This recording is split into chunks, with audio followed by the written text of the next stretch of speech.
السلام عليكم ورحمة الله وبركاته. معاكم أحمد عثمان وفيديو جديد من فيديوهات قناتكم وبرنامجكم ملعب عثمان.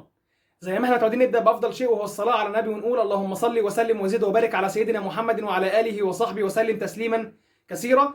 وحلقة هنتكلم فيها عن فانتسي الدوري الإنجليزي والجولة الرابعة. بس قبل ما نبدأ كلامنا أتمنى منك يا صاحبي، طالما وصلك الفيديو اللي انت بتشوفه دلوقتي ما تبخلش علينا باللايك الجميل والسبسكرايب لو انت مش مشترك في القناه، وفعل زر الجرس على الكل عشان يوصلك فيديوهاتنا ان شاء الله وجديدنا اول باول.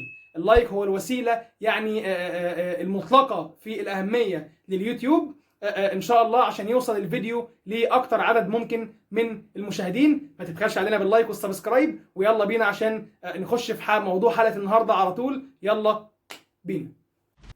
بسم الله الرحمن الرحيم. اهلا وسهلا بحضراتكم مره اخرى. طبعا بعد النهارده الجوله الرابعه والاثاره والمتعه والتشويق، سسبنس، قول زي ما انت عايز تقول. النهارده جوله فيها الكتير والكتير والكتير شفناها النهارده في البريمير ليج. هنتكلم النهارده عن ملخص الجوله بشكل عام، المباريات، الاهداف، مين تألق مين ما تألقش. هنتكلم ان شاء الله في كل ده. وهبدأ النهارده بمباراة ليفربول وبورنموث، المباراة اللي كان فيها حفلة أهداف، عيد ميلاد شارك فيه القريب والغريب والبعيد والقريب. ما تعرفش ايه اللي حصل النهارده. مباراة فاز فيها ليفربول على فريق بورنموث الضعيف دفاعيا ب9 أهداف مقابل لا شيء، في مباراة شهدت انتفاضة كبيرة لفريق ليفربول النهارده زي ما تابعنا. مباراة أحرز أهداف ليفربول النهارده، إليوت أحرز هدف، وكمان كان لويس دياز أحرز هدفين، وكان في هدف ذاتي من عن طريق ميفام مدافع فريق بورنموث، وهدفين عن طريق فيرمينيو، وهدف عن طريق كارفاليو، وهدف عن طريق فان دايك، وهدف عن طريق ألكسندر أرنولد. أتمنى ما كنتش غلطت في محرز الاهداف النهارده. وكان طبعا في 3 اسيست عن طريق فيرمينيو اللي النهارده عمل مباراه كبيره جدا، هدفين و3 اسيست. القصه بقى ان انا الحمد لله قبل الديدلاين شخصيا بحوالي مثلا كام ساعه كده كنت بعت هالاند على حساب فيرمينيو، اللي توقعت ان طبعا مباراه اليوم هيتالق فيها خط هجوم فريق ليفربول بشكل عام، بيلاعب فريق دفاعيا ضعيف، وتمكن ان هو يفوز 9-0 عليه. ولكن ما كانش حد يتوقع النتيجه دي. انا قبل الماتش توقعت ان هيكون في فوز لليفربول، ولكن ب3 اهداف 4 اهداف، ولكن مش توصل لكده.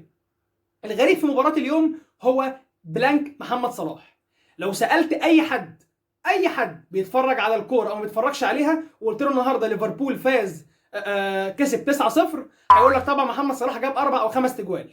ولكن الغريب والعجيب ان محمد صلاح بلانك في مباراة اليوم ما شاركش في الحفلة نهائيا، ولا بعمل اسيست ولا بصناعة ولا بعمل اسيست ولا بتسجيل اهداف في مباراة اليوم. مباراة كنا منتظرين من محمد صلاح الكتير والكتير فيها، خصوصا ان هو حاز على الخيارات الاعلى من حيث الكابتنة على مستوى العالم في الاسبوع ده، حوالي 3 مليون كابتن او اكتر تقريبا. كان في المرتبه الثانيه خيسوس ب 2 مليون كابتن واكتر شويه، وفي المرتبه الثالثه كان هالاند. دي كده خيارات اكتر 3 لعيبه اتكابتنوا في الجوله الرابعه. فمحمد صلاح البلانك في وسط النتيجه الضخمه دي اللي ما بتتكررش كتير، كانت بصراحه علامه استفهام كبيره جدا جدا جدا من محمد صلاح، اللي خذل الكثير من المدربين اللي وثقوا فيه واستمروا في دعم محمد صلاح وكمان كابتنوه في الجوله دي، وللاسف انا واحد منهم.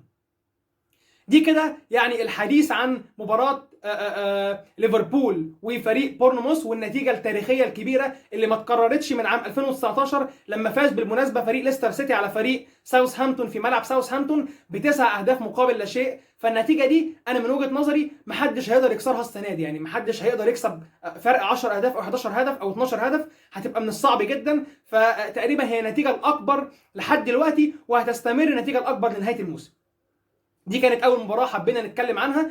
المباراه بقى كده كانت مباراه المان يونايتد وفريق ساوثهامبتون، المباراه اللي كسب فيها فريق مانشستر يونايتد فريق الساوث بهدف مقابل لا شيء احرزه برونو فرنانديز. زي ما قلت لحضراتكم، فريق مانشستر يونايتد الفوز اللي عمله على ليفربول في الجوله اللي فاتت كان فوز معنوي قوي جدا، وقلت ان هو ده الفوز اللي هياخد فريق المان يونايتد لمكان افضل، وطبعا حاله معنويه ممتازه للاعبي اليونايتد بعد طبعا الخساره في اول جولتين. ده طبعا كان بسبب طبعا لسه الطريقه والاستراتيجي الجديده لايريك تين هاج، مع طبعا تغيير بعض اللاعبين، ويعني السكواد اللي كان ضعيف شويه، وما كانش لسه حصل اندماج او انسجام كده ما بين ايريك تين هاج ومجموعه كبيره من اللاعبين. بدا اليونايتد يسير في الطريق الصحيح وتحقيق الفوز الثاني على التوالي على فريق ساوثهامبتون. المباراه اللي بعد كده هي كانت مباراه برينتفورد وايفرتون. المباراه اللي انتهت بنتيجه 1-1. مباراه كنا متوقعين منها يعني اكتر من كده فانتازيا على مستوى الفانتسي. كان في ناس كتير منتظره مثلا تالق ايفان توني لاعب برينتفورد اللي ما تالقش النهارده، ويعني كان بلانك في جوله اليوم. يعني برضو مباراه من المباريات اللي يعني النتيجه منطقيه شويه، ما هياش فيها غرابه او لا منطق، مباراه منطقيه، ولكن يعني كان في انتظار طبعا من تالق لايفان توني اللي بلانك في الجوله دي. لاول مره يبلانك ايفان توني في الجوله الرابعه. المباراه اللي بعد كده كانت مباراه تشيلسي وفريق ليدز، تشيلسي وفريق ليستر سيتي عفوا.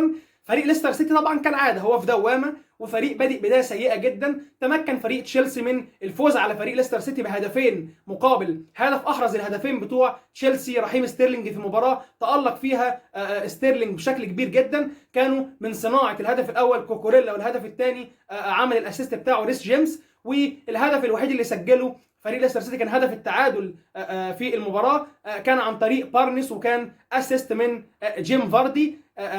برضو 3 نقاط مهمين جدا لفريق تشيلسي بعد الخساره في الجوله الماضيه امام ليدز ب3 اهداف مقابل لا شيء.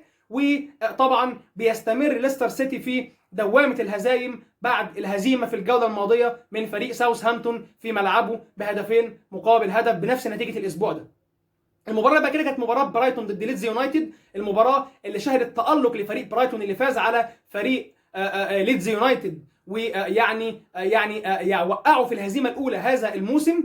برايتون ما اتغلبش خالص الموسم ده، لعب 4 مباريات كسب 3 واتعادل في مباراه. احرز هدف المباراه الوحيد باسكال جروس، وطبعا جمع تقريبا حوالي 15 نقطه كلين شيت ونقاط اللعب النقطتين والهدف و3 بونص كمان. فالنهارده كانت جوله مميزه جدا لفريق برايتون ولباسكال جروس على مستوى الفانتسي. المباراه اللي بعد كده كانت مباراه مانشستر سيتي وكريستال بالاس. مباراه عجيبه، برضو مباراه من المباريات الجميله جدا. مباراه فريق كريستال بالاس طبعا بعد غياب زاها اللي اثر هجوميا بشكل كبير على فريق كريستال بالاس. بدا فريق كريستال بالاس كده بهدف في الدقيقه 4، كان هدف ذاتي عن طريق ستونز. بعدها بحوالي تلت ساعه احرز فريق كريستال بالاس الهدف الثاني، بقوا متقدمين 2-0، بقوا كسبانين 2-0. المباراه طبعا كالعاده فريق السيتي قدر ان هو يعمل ريمونتادا وكامباك، يعني حاجه ولا اروع ان انت تكون مغلوب 2-0 وترجع تكسب 4-2.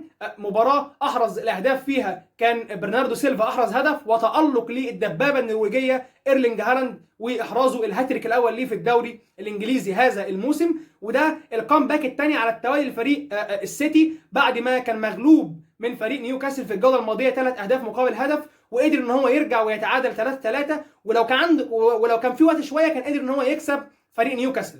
فالفرق اللي انا شايفه السنه دي ما بين السيتي وليفربول ان السيتي عنده حلول هجوميه قويه جدا، بيقدر يرجع للمباراه في اي وقت. لو دخل فيه هدف او 2 ما تقلقش على السيتي، اعرف ان هو لو في وقت هيقدر يرجع للمباراه ويتعادل ويكسب كمان. فدي حاجه يعني بجد محترمه جدا من فريق السيتي اللي بيمتلك قوه هجوميه جباره، مع مدرب من وجهه نظري هو المدرب يعني الانجح في العالم، جوارديولا، بيب جوارديولا. المباراة الأخيرة كانت مباراة أرسنال وفولم. المباراة برضو اللي كان محبي أرسنال وأنا شخصيا كنت منتظر تحقيق فوز أرسنال على فريق فولم عشان يوصل أو يستمر في حصد النقاط الثلاث في ال3 جولات الأولى مع الجولة الرابعة. وتمكن فريق ارسنال من الفوز على فريق فولهام بهدفين مقابل هدف، بعد ما تقدم فريق فولهام في المباراه عن طريق الكسندر متروفيتش بالهدف الاول، وبعد كده قدر ان يرجع اوديجارد عن طريق هدف التعادل، وكمان سجل هدف الفوز جابرييل الهدف الثاني عشان يحصد فريق ارسنال 3 نقاط غاليين جدا جدا جدا في مشواره في بطوله البريمير ليج هذا الموسم، ويحقق العلامه الكامله ب4 فوز من 4 مباريات و12 نقطه، وهو الفريق الوحيد اللي حصد العلامه الكامله حتى الان في البريمير ليج. ده كده كان ملخص مباريات اليوم الاول من الجوله الرابعه للبريمير ليج. متوقع 3 مباريات ان شاء الله هيكونوا بين استون فيلا وفريق ويست هام في ملعب استون فيلا في الفيلا بارك، والمباراه الثانيه هتكون بين الولفز ونيوكاسل، والمباراه الثالثه هتكون بين نوتنغهام فورست وفريق توتنهام. ده كده ملخص الجوله بتاع النهارده. كان برضو بمناسبه فريق ارسنال كان الكثير والكثير من المدربين منتظرين تالق لخيسوس اللي كان هو يعني الحائز على عدد الكابتنه الاكبر في الجوله دي بعد محمد صلاح، كان في المركز الثاني بعد محمد صلاح ب 2 مليون كابتن تقريبا او اكتر شويه. فالنهارده برضو بلانك غريب في مباراه اليوم حقق نقطتين تقريبا للناس اللي كابتنوه، فطبعا كانت حاجه غير متوقعه من خيسوس، ومارتينيلي اللي ما ظهرش كمان بالمستوى المعتاد عليه في ال3 جولات الماضيه. ولكن الفوز هو اهم شيء لفريق ارسنال اللي زي ما قلت لكم مستمر في حصد النقاط ال3 في ال4 جولات تواليا. نتمنى ان شاء الله الاستمرار في المتعه والاثاره اللي بنتابعها مع الدوري الانجليزي. كده انا خلصت حلقه النهارده. ما تنسوش تعملوا لايك للفيديو لو الفيديو عجبكم، ولو ما اشتركش في القناه انزل اشترك دلوقتي حالا، واعمل كمان فعل زر الجرس على الكل عشان يوصلك جديدنا ان شاء الله اول باول. واشوف حضراتكم ان شاء الله في فيديوهات وحلقات جايه كتير، والسلام عليكم ورحمه الله تعالى وبركاته.